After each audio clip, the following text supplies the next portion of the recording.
Hey guys, I'm Watson, and this is Leo. Welcome to Baker Street Geekery. Today, me and Watson are doing an anime tag video because we were tagged by one of Watson's friends, Miss Random Badger.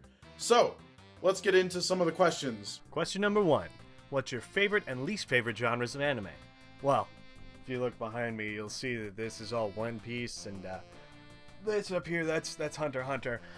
So, and this right here. I like the action adventure stuff, or anything with fluid animation, stuff that looks good, that's something that just makes my eyeballs go, whoa, that looked awesome. Now, you know, One Piece isn't the most, gorgeous to look at, and to be honest, it can be pretty bad at times, but I love the journey, and I love the characters, and I love the action. As for my least favorite, I'm gonna have to go with ecchi, or harem, or even worse, edgy harem. I don't like the lewd stuff.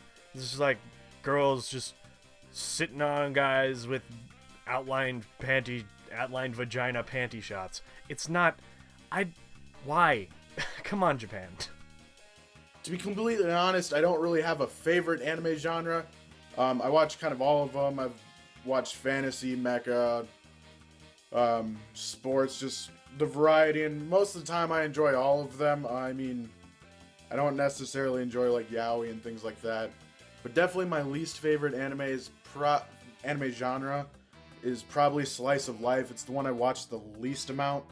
I've only found a couple that I enjoy watching, or that I enjoyed when I watched them. So that's probably my least favorite. I end up watching a lot of sports anime and definitely fantasy and adventure kind of anime and action, but that tends to be kind of where like there's a lot of shonen anime about that. So I mean, I guess if I had to pick, it'd probably somewhere in that genre of things. Question number 2. What is an anime that you loved so much that you had to read the manga? Well, again, One Piece and Hunter, but only because I didn't want to wait anymore with the anime, so I caught up with the manga, and I got a Shonen Jump subscription just so I could keep reading One Piece, and the Hunter x Hunter's been on hiatus for 2 years, and I'm not finished with that because there's no more coming out. So there was a time where I just like, whatever, I'll just wait for the anime again. There wasn't really anything that I wanted to read the entire story again. I mean, I might with Death Note, and I might with Full Metal Alchemist, but there's not really anything that made me want to go back and read the exact thing that I just watched. Ultimately, there's not really one. I guess I read it because I thought it was my favorite. I'm reading Naruto and Bleach and all those things, but it was originally like I did those things because I'm like, oh, I'm caught up with the anime. I'm caught up with the sub of the anime. I want to know what happens next. And I went and I found the manga and I started from the beginning and just read all the way through. So I mean, like, I've done that with, like I said, Naruto, Bleach, Hunter x Hunter, Full Metal Alchemist. I've done that with. The only one I could really say that I'm like, oh, I enjoy this a lot, I want to know what happens next, is it's not a manga, but or I guess it's not a complete manga, but I went and I looked out Sword Art Online, and I've read most, except for like the last 2 books of their novel. But other than that, I guess I really haven't searched out a manga just because I enjoyed the anime. Question number 3. What is my favorite anime power? I guess I would have to say, just so I don't disappoint the younger version of myself, Dragon Ball Z, because when I was young, I always wanted to be a Super Saiyan. Me and my friends would run around and pretend we were. But I guess now they've seen a lot more anime. Probably either still be that, or it would be the powers from Hunter x Hunter. I mean, they basically make their power out of whatever skills they're good at, out of like the different areas and attributes that they could have powers in. So I mean, I think that would be pretty cool. I can make my own power for the most part, depending on where I fell. So I guess I have to go with that. Well, yeah, I'm gonna have to agree with Leo about the Hunter x Hunter N stuff, because you don't know what your end's gonna be. And it's the best because if you do it right, it's what you're best at. It could be anything you want, and there's basically no limitations. Even if you have that one rule thing that Kurapika does, it's really not a rule. He can just do whatever he wants. Question number 4. What is the best moment in anime? I'll be honest, I couldn't think of the best moment, so I picked my favorite. And my favorite moment in anime happens to be when Luffy punched the Celestial Dragon in the face when he was saving the mermaid when they're on the Sabati Archipelago. The reason that moment's my favorite is mainly because I just love the animation sequence where he's charging forward and you see the blurred lines effects, and you just see his fist go straight into the Celestial Dragon's face. And overall, I just really enjoy the animation of that moment and just the way it looks, which is why it's my favorite. Hunter x Hunter 2011, episode 116. That entire episode was so chilling. If you don't know what I'm talking about, you should be watching Hunter x Hunter. If you do know what I'm talking about, you know what I'm talking about. It's real good. What anime cliffhanger is the most annoying? All of Samurai Flamenco. I mean, for real, come on. That entire series was a cliffhanger. Every episode, cliffhanger.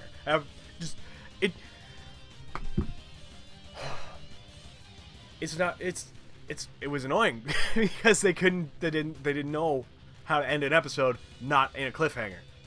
I mean, come on. Work with me here. Who's your favorite anime reviewer? My favorite anime reviewer is Happily Aaron over in Polaris, and she's my favorite because she introduced me to Kuroko no Basuke.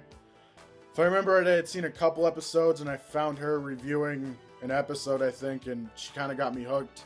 And since then, I just enjoy watching her videos, and I like hearing her input on things, what she's excited about. And I like having discussions, leaving comments on her videos about Kuroko no Basuke and what I thought about episodes and such. So, I mean, I guess she's my favorite anime review for that. Alright, so I got into this without watching anyone else review anime. Except for maybe Bennett the Sage over on thatguywiththeglasses.com. But I wasn't faithfully watching his stuff like I am with Linkara and the Nostalgia Critic himself. So I didn't really have one. And then Leo pointed me in the direction of, Happily Aaron and Dr. Daza. I don't really have one. Only because I haven't looked.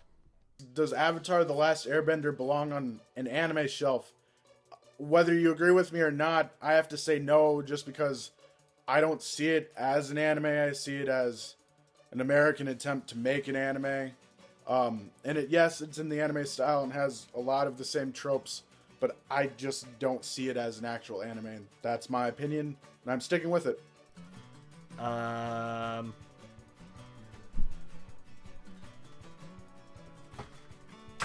Brooke, no! Oh, you're fine. Oh, no, it's Robin. Girl, what you doing? Yeah, my Avatar is up on my shelf of things that are important to me. It's not... I don't have an anime shelf. I have a shelf of things that are really good that I like. And there's this thing over here which holds a bunch of video games and stuff. But... yeah, and I would call Avatar an anime. Hear me out. I consider anime an art style, coming from Tezuka, the guy who made Astro Boy and Kim of the White Lion. Every anime, all that style has spawned from his work.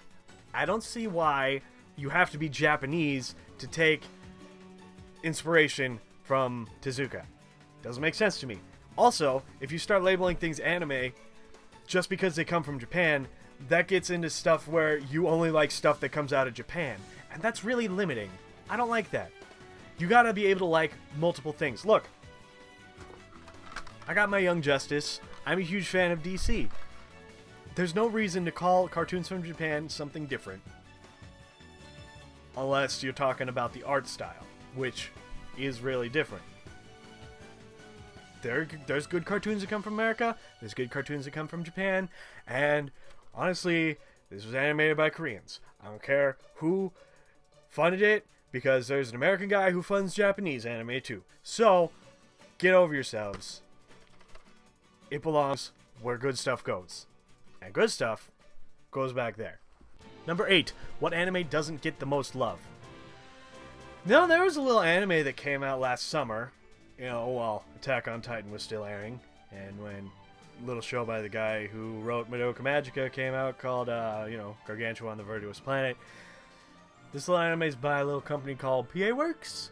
It's about Tanukis, and no one knows about it, and that's a shame because it's amazing. I'm talking about the Eccentric Family, and everyone needs to go watch it because it's really, really good. That's my spiel. In my opinion, the anime that doesn't get enough love is Dead Man Wonderland. My reasoning behind this is because it has, I think technically it's only one season. Yes, it did get an English dub. So I mean, yeah, I can find it here in America where I live. But I mean, ultimately, it's not very true to the manga. Or at least the ending of it is. And it doesn't finish it. And seeing as the manga finished late last year and it's done. I'd really like to see it. Someone go back and revisit it, remaster it, make it, not necessarily remaster it because it's really good now, but just redo it and make it better, make it more accurate. Kind of like what they did with Full Metal Alchemist. But that's probably the one I think deserves more love. Number 9. What's your favorite relationship in anime? Anime doesn't have a whole bunch of mother-daughter relationships. Anime doesn't have a lot of two-daughter mother relationships. Anime doesn't have a lot of single mother, two-daughter relationships.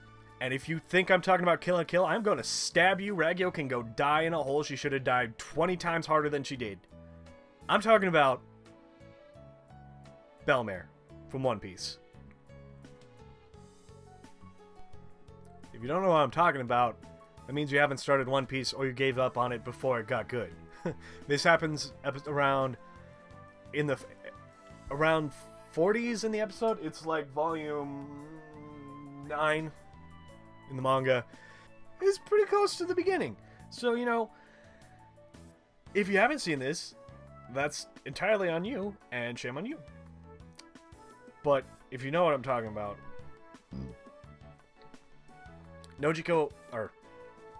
Belmare adopted Nojiko and Nami after she found them wandering alone on a battlefield because Belmare used to be a Marine. And Belmare took care of these two girls to the best of her ability. And by far, it is still my favorite relationship in anime. And that happened 10 years ago. Mine relationship isn't like a couple relationship, but it's the relationship between Kuroko and Kagami and Kuroko no Basuke. Just because the character development of how they start, where Kagami doesn't notice him, doesn't think he's anything, and then kind of their progression of friendship and how they become best friends, and kind of just that in general. I guess that's why it's my favorite relationship, just because their character growth and how they become best friends, how Kagami comes to respect him as a friend and a teammate. Number 10. What is your favorite anime? Avatar: The Last Airbender is the best anime of all time! Of all time! Okay. That's not a good enough answer for you, then I'm going to have to go with The Eccentric Family for reasons I've stated in my top 10 animes of 2013. Because it's nearly perfect in all ways. Lastly, what is my favorite anime? Ultimately, it's a tie between Sword Art Online, which I think I've watched 4 or 5 times now, just because I enjoy watching it, and Howl's Moving Castle. Howl's Moving Castle is one of my favorite movies just ever, and I can watch it whenever I want. I enjoy and love that movie. It's my favorite Studio Ghibli movie. Just in general, it's my favorite piece of anime culture. That's gonna be it. I'm Watson and this is Leo. like, favorite video, subscribe to Baker Street Geekery channel. See you guys later.